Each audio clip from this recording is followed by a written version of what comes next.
On a remote mountainside in northern Idaho, a hidden surveillance operation was supposed to end with an arrest.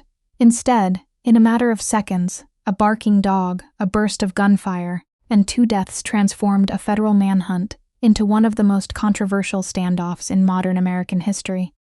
This is the story of what happened at Ruby Ridge on August 21, 1992, the day the siege began. Before we carry on with the story, remember to comment, like, share, and subscribe so you don't miss future episodes of the Calendar of Crime. Ruby Ridge was not an ordinary arrest scene. The Weaver family lived in an isolated area of Boundary County, Idaho, surrounded by steep forest and rugged terrain. Randy Weaver, his wife Vicki, their children, and family friend Kevin Harris had been living there. When federal authorities began planning how to arrest Weaver on outstanding weapons-related charges and a failure to appear warrant, the case had begun years earlier after Weaver sold 2 illegal short-barreled shotguns to a government informant. Weaver later refused an opportunity to cooperate with federal investigators. He was indicted, but confusion surrounding his court date contributed to his failure to appear. A bench warrant followed, and the U.S. Marshals Service spent months gathering information about him and considering how an arrest could be carried out. Authorities believed Weaver might resist arrest. Reports described him as distrustful of the government and prepared to confront federal officers. Because the family lived in a remote location and weapons were believed to be present, the Marshals Service chose a covert surveillance and arrest plan rather than a conventional approach at the cabin. On the morning of August 21, 6 deputy U.S. Marshals moved through the woods near the Weaver property. Their purpose was to watch the home and prepare for an undercover arrest operation. They wore camouflage and tried to remain unseen. The plan depended on secrecy. If the family did not know officers were nearby, the marshals believed they could control the timing of the arrest. But the operation was discovered. The Weaver family's dog, Stryker, detected movement in the woods and began barking. Kevin Harris and 14-year-old Samuel "Sammy" Weaver went to investigate. Randy Weaver also moved toward the sound. The marshals, who had been trying to remain hidden, began withdrawing through the trees with the dog following them. The retreat led toward a place the participants later referred to as the Y, where paths met below the cabin. The distance was short, the woods were dense, and the people involved had only moments to interpret what was happening. The marshals knew they were exposed. The Weavers and Harris knew strangers were leaving the property with their dog. Each side later described the opening moments differently. What happened next became the central disputed question of Ruby Ridge. Who fired first? Kevin Harris said the marshals opened fire. The marshals maintained that Harris fired first and that Deputy Marshal William Dagan was killed during the exchange. Investigators later reviewed physical evidence and witness accounts, but the Department of Justice concluded that it could not determine conclusively who fired the first shot. During the gunfire, Sammy Weaver was killed. He was 14 years old. Deputy Marshal William Dagan also died. Kevin Harris was wounded. The shooting ended quickly, but its consequences did not. The initial firefight had turned an attempted arrest into a deadly confrontation, and federal authorities now faced a family barricaded at a remote mountain cabin. There was also an immediate confusion that would shape the days ahead. The marshals did not realize that Sammy Weaver had been killed. His body was later found in a shed near the cabin. News of the shooting reached federal authorities, and the FBI began assembling a response.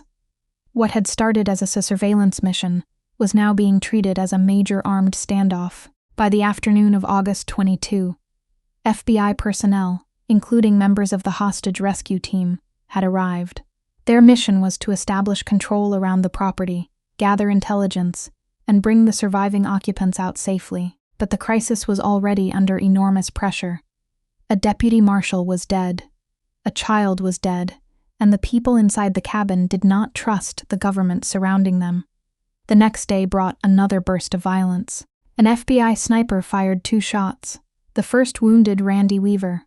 The second was aimed at Kevin Harris, who was moving toward the cabin, but it killed Vicki Weaver, who was behind the door, and wounded Harris. These shootings were not part of the initial firefight on August 21, but they became inseparable from the public memory of Ruby Ridge and intensified the legal and political storm. The standoff continued for more than a week. Negotiators tried to persuade Harris and Randy Weaver to surrender. Family members and outside intermediaries also became involved. Kevin Harris eventually left the cabin and surrendered on August 30. Randy Weaver surrendered the following day, August 31, bringing the physical siege to an end. The courtroom aftermath was striking. Weaver and Harris faced serious federal charges connected to the deaths of federal personnel. In 1993, a jury acquitted them of murder and several other major charges. Weaver was convicted on the lesser offenses of failing to appear for trial and committing an offense while released on bail, then received a prison sentence. Ruby Ridge did not end with the surrender. Investigations examined the marshals' conduct, the FBI's rules of engagement, the sniper shootings, the handling of evidence, and the government's later internal reviews. The Justice Department's own review found serious problems, including rules that departed from standard deadly force policy and were unconstitutional in certain respects. The review also drew an important distinction about the first day. It found that the marshals had not set out with the stated intention of provoking a confrontation, but it could not resolve the question of who fired first at the Y. That uncertainty mattered, because the opening gun battle became the foundation for every decision that followed.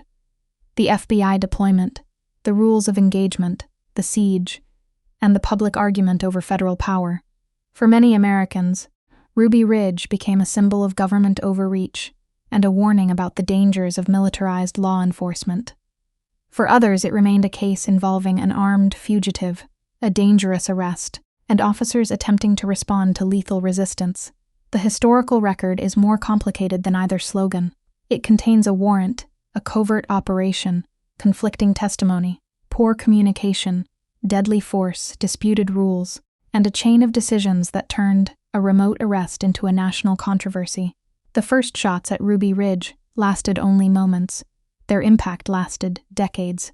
They changed how federal law enforcement tactics were debated, influenced later scrutiny of the FBI, and became part of the political atmosphere surrounding the Waco siege and the rise of anti-government extremism in the 1990s. On August 21, 1992, the story was not yet a siege. It was a surveillance mission collapsing in the woods. By the end of that day, two families, the Weavers and the federal officers, had lost loved ones, and the country had inherited a question that still has no simple answer. Thanks for watching. Please comment, share, like, and subscribe for future episodes from the Calendar of Crime.